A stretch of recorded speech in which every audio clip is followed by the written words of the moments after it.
Hello నమస్తే welcome back to our channel నా ప్రపంచం. అందరూ ఎలా ఉన్నారండి?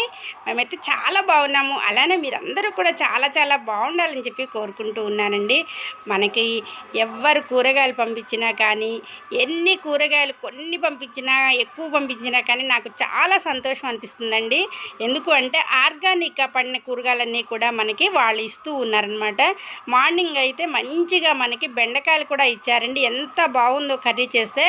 మా పిల్లలందరూ తిని కూడా చాలా బాగుందమ్మా అంటే బెండకాయలో మరి వెరైటీ అనిపించిందో లేకపోతే ఆర్గానిక్గా పండటం వల్ల ఆ టేస్ట్ వచ్చిందో కానీ ఒక డిఫరెంట్ టేస్ట్ అనేది అయితే ఉందండి. చాలా బాగుంది. అలానే ఇంకా సాయంత్రం అయ్యేసరికి ఒక పాప అనమాట, గ్రీష్మ అని చెప్పి మాకు బాగా అన్ని గార్డెన్ వీడియోస్లో కానీ నాకు ఎప్పుడు హెల్పింగ్గా ఉంటారండి పిల్లలు. ఆ పాప వచ్చేసి ఒక పెద్ద కవర్ పట్టుకొని వచ్చింది. అయితే పెద్ద కవర్ ఏంటి అనుకుంటే అమ్మగారు అనుకుంటూ వచ్చింది. ఏంటి గ్రీష్మ అని అంటే పొట్లకాయలండి అన్నది.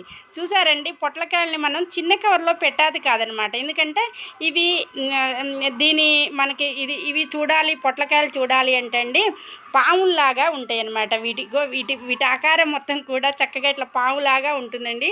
మనకి కాసినప్పుడు కూడా చెట్ల నుంచి చూస్తే పాములాగా ఇట్లా మెలికలు తిరిగి ఉంటుందన్నమాట. అయితే వీటిని మనం ఇట్లనే చూడాలి. ఇంకా ఇట్లా కాకుండా కట్ చేసి ఇలా చూస్తే మంచిగా అనిపిదండి. పొట్లకాయ ఎట్లొచ్చిందో అట్లనే చూడాలి తప్ప దీని గుణాన్ని బట్టే దీన్ని ఇట్లా చూడాలి మనం. అయితే అంత పెద్ద కవర్లో తీసుకొని వచ్చిందనమాట. అందుకోసం ఇక ఎక్కడా కూడా డ్యామేజ్ చేయకుండా తీసుకొచ్చిందండి ప్రతి పొట్లకాయని కూడా. ఇప్పుడు నేను చిన్న కవర్లో ఫ్రిడ్జ్లో పెడదామని చెప్పి చిన్నగా ఇట్లా కట్ చేశాను అంతేకాని తను తెచ్చిన పొట్లకాయ చూసారా, ఇట్లా పొట్లకాయ పాము ఆకారం కలిగి ఉంటుందండి. అది అట్లా ఉంటుంది, పొడవుగా ఉంటుంది కాబట్టి దీన్ని పొట్లకాయ అన్నారనమాట. వీటిలో కూడా చిన్న పొట్లకాయలు కూడా ఉంటాయండి. కానీ ఎక్కువ శాతం మాత్రం ఇలా పొడుగ్గానే ఉంటాయి అన్నమాట. నాకు ఈ డిఫరెంట్ కూరగాయలు ఇచ్చినందుకు భలే సంతోషం వేసిందండి. దీంతో పెరుగు పచ్చడి చేసుకోవచ్చు. చక్కగా పప్పు పోసి అనమాట, పెసరపప్పు పోసి కర్రీ చేసుకుంటే చాలా బాగుంటుందండి. అది విషయం అనమాట. మంచిగా అనమాట ఏది వచ్చినా కానీ ఆర్గానిక్గా పండినవన్నీ కూడా మనకి అలా ఇస్తూ ఉంటే చాలా సంతోషం వేస్తుందండి. వాళ్ళకైతే నేను ఎమ్మటే థ్యాంక్ యూ చెప్పాను. చాలా సంతోషం అనిపించింది అనమాట. వాళ్ళ పెద్దమ్మ గారు తీసుకొచ్చి ఇస్తే మాకు వెంటనే వాళ్ళు తీసుకొచ్చి ఇచ్చారండి. ఎందుకంటే అలా సంతోషం అనమాట. వాళ్ళకు కూడా మన ఆనందాన్ని కూడా వాళ్ళు అలా పంచుకుంటూ ఉంటారనమాట. మనకి వాళ్ళ కూరగాయలు మనకు వస్తే మనం ఎంత సంతోషపడతామో ఆ ఆనందాన్ని నా కళ్ళల్లో చూసిందనమాట గ్రీష్మ. నాకైతే భలే ఆనందం వేసిందండి. ఇవి మా పిల్లలకి చిన్న పాప వాళ్ళ ఇంట్లో బాగా ఇష్టం అనమాట. అల్లుడు గారికి, మా పెద్ద అల్లుడు గారికి చక్కగా వీటినైతే ఈ పండగ ఆడావిడ అయిపోయిన తర్వాత ఈ 2 రోజులు ఫ్రిడ్జ్లో పెట్టేసి పండగ ఆడావిడ అయిపోయిన తర్వాత చక్కటి పెరుగును తోడు పెట్టేసి పెరుగు పచ్చడి చేస్తే కమ్మగా ఉంటుందండి. కడుపు నిండా భోజనం చేస్తారండి.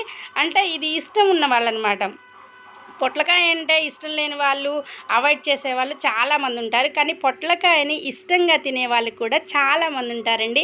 ఆ ఇష్టంగా తినే వాళ్ళ కోసం అయితే నేను ఖచ్చితంగా ఇది పొట్లకాయ పచ్చడి అయితే పెరుగు పచ్చడి చేసి వాళ్ళకైతే ఇస్తానండి. దీంట్లోకి పెరుగు పచ్చడిలోకి ఖచ్చితంగా ఏమేయాలి అంటేనండి మన ఆవాలు ఉంటాయి కదండి, ఆవాలు మన మిక్సీ పట్టేసి ఆవ పొడిని మాత్రం ఖచ్చితంగా వేసుకోవాలన్నమాట. చాలా బాగుంటుంది. అయితే ఇది డైరెక్ట్గా మనకు పొట్లకాయలు ఉడకపెట్టుకోవాలండి. పొట్లకాయ పచ్చడికి ఉడకపెట్టేసి తీసేసుకొని మనం చక్కగా పెరుగులో వేసేసుకొని ఉప్పు పచ్చిమిరపకాయలు అలాగనే ఇంకా వేసుకునే వాళ్ళు ఉంటే అల్లం పీసెస్ కూడా సన్నగా కట్ చేసేసుకోవాలండి. మర్చిపోకుండా మాత్రం ఆవు పిండి అనేది యాడ్ చేసుకోవాలి. అదే అనమాట పెరుగు పచ్చడికి ఉన్న స్పెషల్. అది చాలా బాగుంటుంది. పెద్దవాళ్ళందరికీ కూడా లైక్ చేస్తారండి. ఇప్పుడు పిల్లలకి ఇవి తెలియదు అనమాట, అసలు పొట్లకాయే తెలియదు. కానీ నాకైతే భలే సంతోషం అనిపించిందండి. ఈ సంతోషాన్ని మీ అందరితో షేర్ చేసుకోవడానికి ఇదొక చిన్న వీడియో అయితే పెడుతున్నాను. తప్పకుండా వీడియోనంతా కూడా లైక్ చేయండి. అలాగే సబ్స్క్రైబ్ చేసుకునే వాళ్ళు తప్పకుండా సబ్స్క్రైబ్ చేసుకోండి. పక్కనే ఉన్న బెల్ ఐకాన్ని మర్చిపోకుండా క్లిక్ చేయండి. Thank you for watching friends.